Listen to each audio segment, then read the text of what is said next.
What's your day like?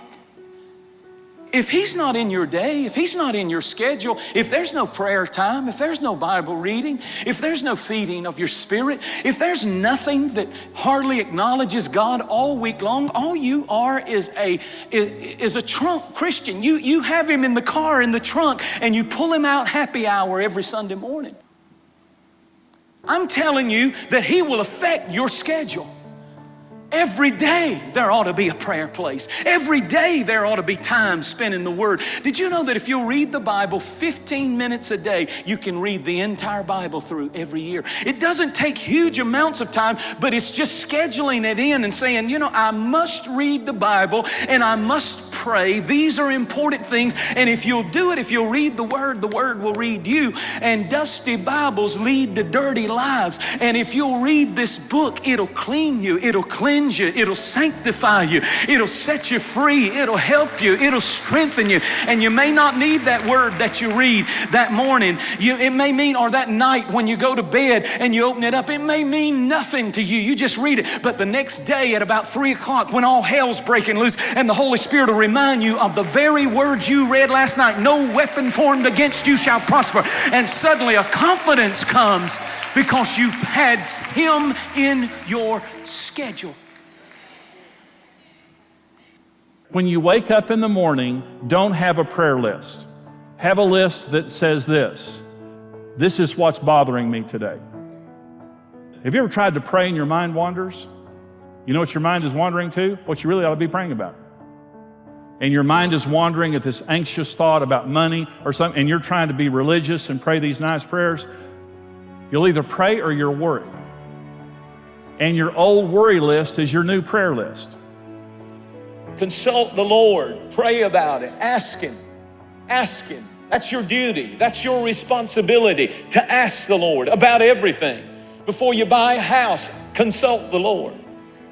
Pray about it. I don't want anything that He doesn't want me to have. I know that what He gives me, He will maintain, He will take care of. I don't want it to become a problem because I didn't consult the Lord. That's why it's so important just to, maybe at the beginning of the morning, to spend some time in worship. Spend some time in your car saying, God, today I consult the counsel of the Lord. And I don't know what I'm going to face, but I just ask you to give me wisdom. And I just ask you to make me spiritual today. And I just ask you to wake up my spirit and my ear to hear, because I really don't want to lean on my own understanding, but in all my ways I acknowledge you, and you will direct my path. Delights God when we stop long enough to say, I need guidance from the Lord. It delights Him. He said, I'm your shepherd. And I love it when you ask me to lead you. So often we think, well, Lord, I can come and pray about the big things in life. You know I can take care of the little things in life. Oh no, pray about everything.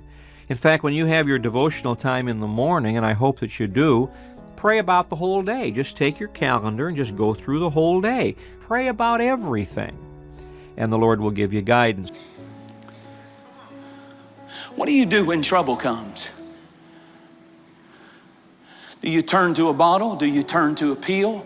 Do you turn to screaming? Do you turn to anger? Do you turn to depression? Do you turn to fear and worry and anxiety? The real sign that Jesus is first in your life, you meet someone who He's first, and it's not that they're exempt from trouble, but when trouble comes, they know who to run to. I will lift up my eyes unto the hills from which cometh my help. I run and cling to Him in trouble. My first thought is not the bank. My first thought is not the doctor. My first thought is not this or that. My first thought is Jesus. Who do you run to in trouble? That's a real sign of whether or not He's first. And when He's first, He will bless you in ways that will astound you. What if you would decide today to give God your all? I mean, that's it. I'm making the commitment. I'm going all out for God.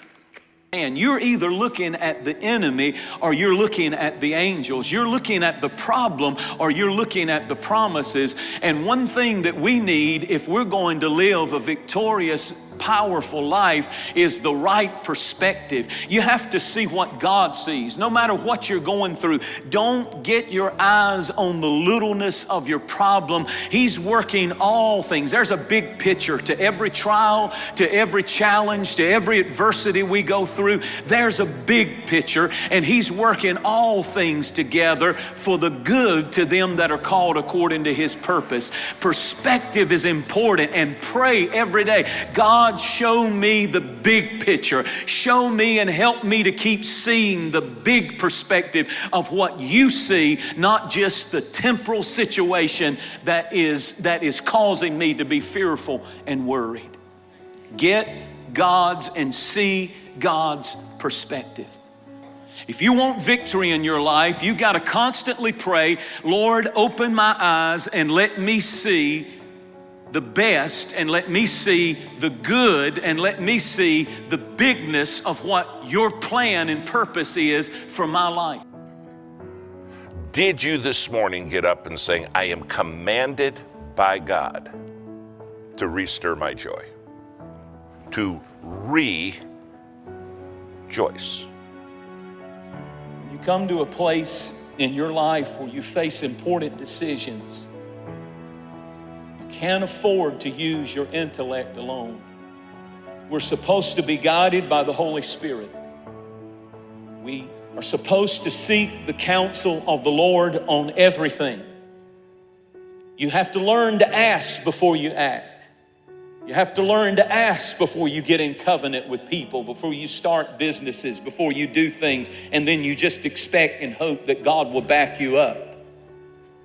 If you're picking a spouse to marry, you better consult the Lord. You better ask the Lord's counsel. Should I take that job? You better ask the counsel of the Lord. And this sounds so silly, but I'm amazed at how prayerless we become. I'm amazed at how many, even in my life, how many decisions I make and I haven't even asked the counsel of the Lord. And the Lord said, now you can't afford to be making intellectual decisions because you think you know everything. I need you. I wait on you to wait on me. And you don't just rely on your intellect, even though God gives us intellect to make wise decisions. But it's kind of ego, and it's kind of proudful to not pray about it. Pray about it. If you will seek His counsel, God already has a solution. If you will seek His counsel, God already has a procedure. There's an unseen hand that wants to guide our lives. And I wonder if most of the problems that we face could not be solved and we wouldn't get in them. But we did not consult the Lord. If you've got a prayer place, if you don't have one, get one. Because when you go there, that is holy ground, and God knows that you're very present. In other words, you're saying, this is so important that I'm coming and I'm waiting. I'm not telling you what to do, nor am I asking you for anything. I'm waiting on you. When we stop working, God starts working. When we stop working, God starts working. When we stop working, God starts working. But when you stop and you say, here I am. I'm wrestling with a lot of stuff. I really need wisdom. I really need you to do your will. I don't even know what path I need to take. But I'm waiting on you. I wonder if we would take time, if it would never be said of us from this point tonight, they sought not the counsel of the Lord. I wonder how many blessings we would step into just by learning to wait on the Lord. Spend time in His presence.